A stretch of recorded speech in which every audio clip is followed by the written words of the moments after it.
필센TV 구독자 여러분 안녕하십니까? 머니트레이너 김경필입니다. 미국과 일본의 환율 정책이 급변하고 있습니다. 자, 그래서 내년도 한국 경제가 어떻게 될지, 진짜 원달러 환율 1,500원 넘는 건지, 그리고 최근에 일어나고 있는 일본의 변화에 대해서 한번 이야기 나눠보도록 하겠습니다. 1억 만드는 짠테크 가계부가 출시가 됐습니다. 2026년도에 다이어리를 쓰면서 가계부를 재밌게 적어보고 싶다라고 하는 경우는 2026년도 짠테크 가계부를 관심을 가져주시면 좋겠다라는 말씀을 드립니다. 자, 최근에 원달러 환율 1,470원대를 유지하고 있습니다. 그리고 최근에는 좀 놀라운 게 3년 전에 원 유로 환율은 1,340원이었는데 지금 1,710원이거든요. 유럽은 정말 이제 가기가 힘들겠구나 이런 생각을 하게 됩니다. 자, 그런 상황 속에서 그나마 우리에게 위안을 주던 것이 원엔 환율이었죠. 원화 대비해서 그렇게 강해지질 않고 거의 그냥 비슷하게 왔습니다. 최근에는 약간 좀 오르고는 있는데 거의 3년 동안 비슷한 수준을 유지하고 있다라는 이야기죠. 세계 각국의 기준금리를 한번 살펴보도록 하겠습니다. 미국은 지금 상당금리로 4%, 한국은 2.5%, 유로연합은 2.15%, 영국은 4%, 일본은 0.5%입니다. 자, 일본이 굉장히 낮죠. 여러분, 일본은 마이너스 금리, 디플레이션 경제이니까 오히려 어떻게 보면 금리가 마이너스였어요. 그랬는데 일본이 드디어 깨어나고 있습니다. 이게 사실은 0.5%가 굉장히 낮아 보이지만 이게 마이너스 금리에서 올라온 거거든요. 자, 지금 보여드리는 것처럼 일본 같은 경우는 오랜 기간 동안 마이너스 금리를 유지했습니다. 그리고 2024년 3월에 0.1%, 그리고 2024년 7월에 0.25%, 지금은 0.5%까지 금리가 올라왔죠. 아직은 금리를 굉장히 많이 올리는 것 같지 않지만 최근에 일본의 여성 총리 다카이치 사나에 총리가 강경한 발언들을 쏟아내고 있죠. 여러분도 뉴스를 통해서 보셨겠지만 중국과의 약간 마찰이 있었습니다. 대만 문제에 어떤 유사시에 개입할 수도 있다라는 어떤 식의 발언들, 그리고 이분이 거침없는 발언을 하고 있는데 사우디아라비아에는 닥치고 우리에게 투자해라 이런 표현을 썼는데, 이게 이제 그 애니메이션에 나오는 진격의 거인이라고 하는 것에 나오는 대사를 인용했다라고는 하는데, 이러다 보니까 지금 일본 같은 경우는 일본 BOJ죠. 우리나라는 BOK고요. 우메다 가즈오 총재의 발언이 화제가 되고 있습니다.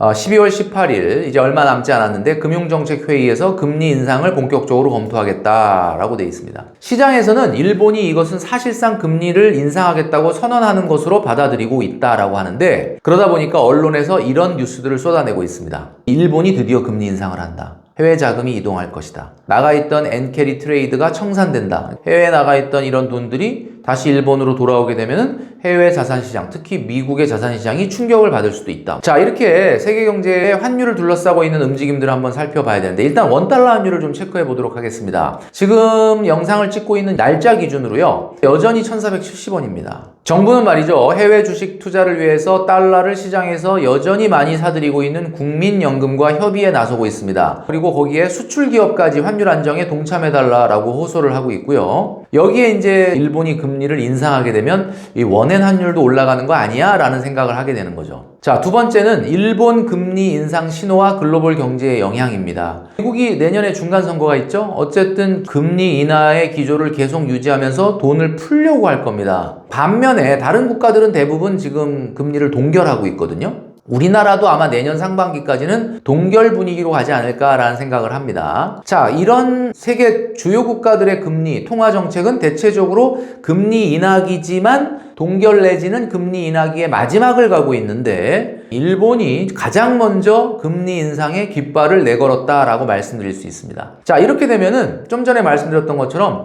해외에 나가 있는 일본 자금들이 엔캐리 트레이드라고 하죠. 청산 압력이 증가할 수도 있다라는 이야기입니다. 도대체 일본이 얼마나 해외에 많은 돈을 투자를 했길래 엔캐리 청산이 미국 주식시장을 흔들 정도냐? 이렇게 얘기하시는 분들이 많아서 제가 한번 찾아봤습니다. 일본이 70년대, 80년대, 90년대까지 돈을 엄청나게 벌었잖아요. 일본 정부가 부자라는 뜻이 아니라 일본 국민들은 엄청 부자입니다. 민간이 굉장히 돈을 많이 벌었거든요. 그런데 지금 일본은 아시다시피 얼마 전까지만 해도 마이너스 금리였어요. 그러니까 돈은 많은데 그 돈을 국내 일본에다 투자해봐야 수익이 나지 않잖아요. 그러니까 이 자금들이 다 해외로 나갔습니다. 지금 일본의 해외 국채, 해외 채권과 주식의 보유 금액을 한번 찾아보니까 채권 같은 경우는 2021년도 9월 기준 자료가 최고치였다고 합니다. 그 최고치보다는 지금 약 10에서 20% 정도가 좀 떨어지기는 했다라고 하는데 정확한 숫자 자료는 안 나오더라고요. 자, 대체적으로 규모를 한번 보니까 6,700조 엔입니다. 6,700조 원이 아니고요. 6,700조 엔이죠. 자, 그러면은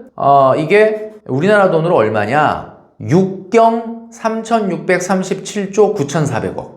6경. 네, 이렇게 되는 거죠. 엄청나네요. 자, 주식은 말이죠. 2025년도 10월 추정액으로 요건 최신 자료입니다. 2,476조 엔. 우리나라 돈으로 2경 3,517조 5,432억 원. 이 채권과 주식을 더하면, 이거 부동산 또 빠진 거예요. 합하면 10경 7,154조 원이 됩니다. 경이 뭡니까? 1만 조 원이거든요.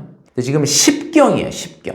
야, 진짜 일본이 부자긴 부자입니다. 이런 돈이 지금 해외에 나가서 투자가 되고 있는데, 일본의 국내 금리가 올라가면 어떻게 돼요? 자금의 일부가 돌아올 수도 있고, 돌아오게 되면 그 해당 국가의 주식과 채권을 팔고 돌아오니까 해당 국가의 주식과 채권 가격이 떨어질 가능성이 있다, 이런 이야기죠. 실제로 2024년도 7월, 그러니까 작년 7월과 8월에 엔캐리 청산 공포가 한번 있었습니다. 그때도 일본이 금리를 좀 올린다라고 하는 청산 공포가 한 달 만에 미국 주가 나스닥을 10.4%까지 떨어뜨린 적이 있었다. 일본 금리 인하의 시그널만으로도 이런 상황이 생겼다라는 거죠. 자, 그러니까 2026년도에 엔캐리 청산의 압력이 만약에 증대가 되면은 어떻게 될 거냐. 일각에서는 이런 얘기가 있습니다. 별로 걱정 안 해도 돼. 왜냐하면 일본이 금리를 올린다고 뭐 1%, 2% 올리겠냐. 뭐 올려봐야 0.25, 0.5 요 수준에서 올릴 거기 때문에 엔캐리 청산 압력은 크게 증대되지 않을 거다. 그리고 엔화가 강해지면 달러가 오히려 약세가 되기 때문에 뭐 우리한테 더 나쁘지도 않다. 뭐 이런 의견도 있습니다. 뭐 그 말도 맞는 말일 수도 있죠. 미국의 연준은 내년에 중간선거를 의식해서 뭐 내년에 연준이 중간선거를 의식한다기보다는 이번에 이제 파월 의장이 내년 상반기에 임기를 다하고 나면은 트럼프가 뭐 본인 입맛대로 인사를 좀 하면서 금리 인하를 좀 더 열심히 해줄 수 있는 의장을, 그러니까 중앙은행 연준의 의장으로 뭐 내정을 하겠다라고 하는 것이 이제 시장의 이제 이야기들이죠. 이렇게 되면은 미국은 금리를 낮추기 때문에 엔캐리 청산에 대한 긴축으로 시장에 발생할 수 있는 조정을 어느 정도 충격을 흡수한다. 그래서 그렇게 뭐 크게 문제가 안 된다라는 의견도 있습니다.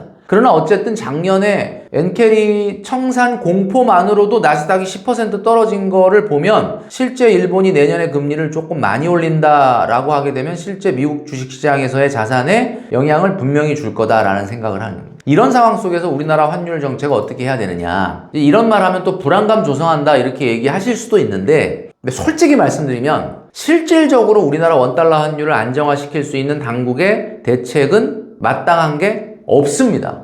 시장의 공포감을 안정시키는 대책이 주류를 이룬다. 첫 번째, 수출 기업들의 달러 보유 현황을 체크한다. 이게 대책이에요.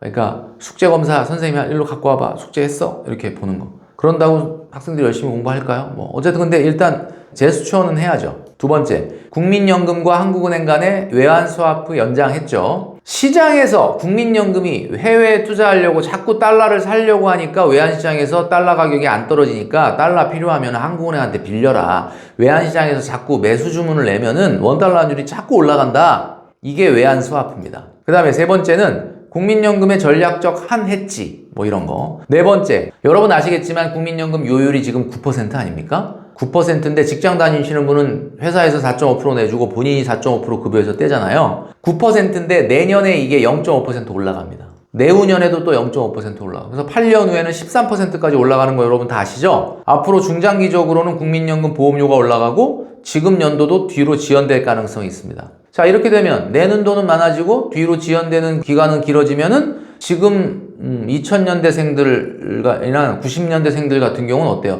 내가 진짜 65세 때 받을 수 있을까? 나중에 어떻게 될지 모르잖아요. 이렇게 되면 국민연금은 더 공격적으로 해외 자산에 투자를 해야 되고, 그러면 앞으로 꾸준히 더 많은 규모로 해외에 달러를 사서 나가야 된다. 지금 국민연금의 해외 주식과 채권의 보유 규모를 제가 찾아보니까 2025년도 9월 기준으로 607조 원 정도 됩니다. 이러다 보니까 원달러 환율이 웬만해가지고는 떨어지기가 어렵다라고 하는 그런 부족론이 있는 거죠. 자, 그런데 원달러 환율이 1,500원까지는 안 갈 거고 떨어질 거야, 안정될 거야 라는 의견도 있습니다. 그런 의견은 어디서 나왔는지를 좀 정리해 드릴게요. 원달러 환율이 안정될 거라고 하는 긍정론. 자, 더 이상은 이제 통화정책에 의한 금리 변화는 없을 것이다. 다만 글로벌 경제의 변수가 더 이상 이상한 쪽으로만 나타나지 않으면 안정될 것이다 라는 의견도 있습니다. 뭐 예를 들면 이런 거죠. 한국은행은 당분간 금리를 동결할 건데 미국은 추가로 인하를 하게 된다면 원달러 환율이 다소 좀 안정되지 않겠느냐. 그리고 통화보다는 외부 변수와 변동성이 문제인데